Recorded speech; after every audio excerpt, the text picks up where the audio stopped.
আসসালামু আলাইকুম বন্ধুরা, আজ রান্না করব কলমি শাক ভাজি। প্রথমত আমি কড়াইতে পরিমাণ মতন তেল দিয়ে দিচ্ছি। এখানে আমি পেঁয়াজ কুচি, রসুন কুচি এবং ঝাল কুচি ডাইরেক্ট তেলে দিয়ে দিচ্ছি। এটাকে কিছু সময় ভেজে নিতে হবে।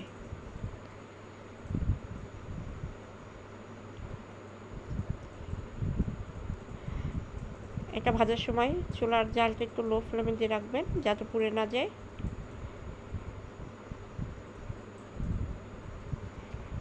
এখানে আমি 1 চা চামচের মতন লবণ দিয়ে দিলাম। এটাকে কিছু সময় নেড়ে চেড়ে নিতে হবে। খুব একটা বেশি ভাজার দরকার নেই। দেখতে পাচ্ছেন বেশ নরম হয়ে আসছে।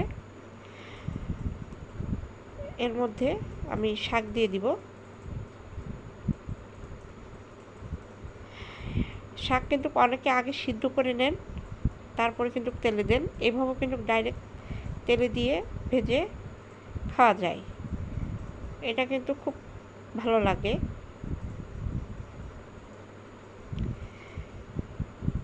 দেখতে পাচ্ছেন শাক ধোয়ার ভিতর যে পানিটা আছে এই পানি দিয়েই কিন্তু এটা ভালোভাবে সিদ্ধ হয়ে যাবে।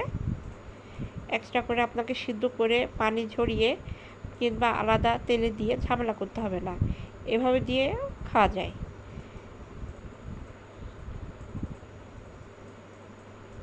এটাকে এখন কিছু সময়ের জন্য ঢাকনা দিয়ে ঢেকে রাখবো। কিছু সময় পর এসে এটা ঢাকনাটা তুলে নিচ্ছি। দেখতে পাচ্ছেন বেশ ভালোভাবে পানিটা বের হয়ে গিয়েছে। এটাকে একটু নেড়ে চেড়ে দিব।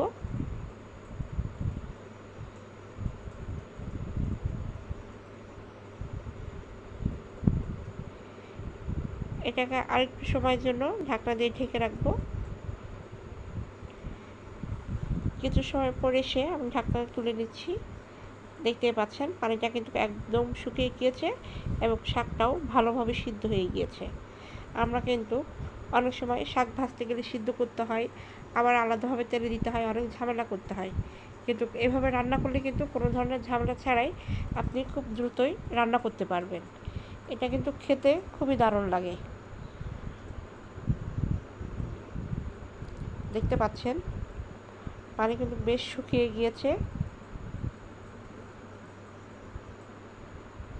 এটা একদম ভালোভাবে ভাজা হয়ে গিয়েছে। আশা করছি আপনারাও ট্রাই করবেন। যদি ভালো লেগে থাকে অবশ্যই লাইক, কমেন্ট, শেয়ার করবেন। চ্যানেলটা সাবস্ক্রাইব করে দিবেন।